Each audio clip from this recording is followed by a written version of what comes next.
আসসালামু আলাইকুম। আজকের ভিডিওতে আমরা জানব ইসলামে নারীদের কি কি অধিকার আল্লাহ দিয়েছেন, যা 1400 বছর আগে নির্ধারণ করা হয়েছে, কিন্তু অনেক মানুষ আজও জানে না। এক, জন্মের অধিকার ও সম্মান। ইসলাম নারীর জন্মকে রহমত মনে করে বোঝা নয়। রাসূল বলেছেন, যে ব্যক্তি দুই কন্যাকে সুন্দরভাবে লালন পালন করবে, সে জান্নাতে আমার সাথে থাকবে। সহিহ মুসলিম।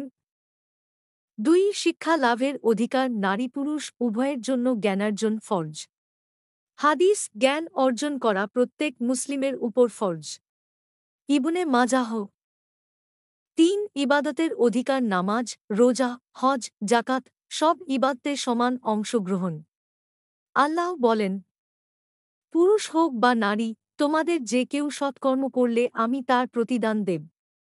সূরা আন-নাহল ১৬:৯৭। চার, অর্থনৈতিক অধিকার। নারীর উপার্জন তার নিজের, কেউ তা ছিনিয়ে নিতে পারবে না।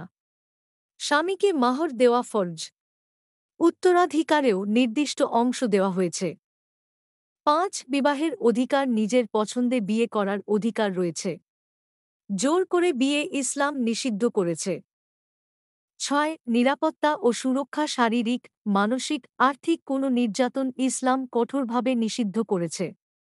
অনাথ নারী, বিধবা, তাদের জন্য বিশেষ সহায়তার নির্দেশ রয়েছে। স্বামীর কাছ থেকে সম্মান ও ভরণপোষণ পাওয়ার অধিকার আছে। কুরআন, তোমরা তাদের সাথে সদাচার করো। সূরা আন-নিসা 4:19। প্রিয় বোনেরা, ইসলাম আমাদের শুধু দায়িত্বই দেয়নি, দিয়েছে সম্মান ও অধিকারও।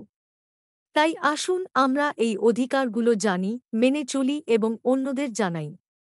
আল্লাহ আমাদের সবাইকে সঠিক পথে চলার তাওফিক দান করুন। আমিন। প্রিয় ভাইবোনেরা, আপনারা যদি চান ইসলামের সুন্দর শিক্ষাগুলো সবার কাছে পৌঁছাক, তাহলে ভিডিওটি লাইক ও শেয়ার করুন আর চ্যানেল সাবস্ক্রাইব করে পাশে থাকুন।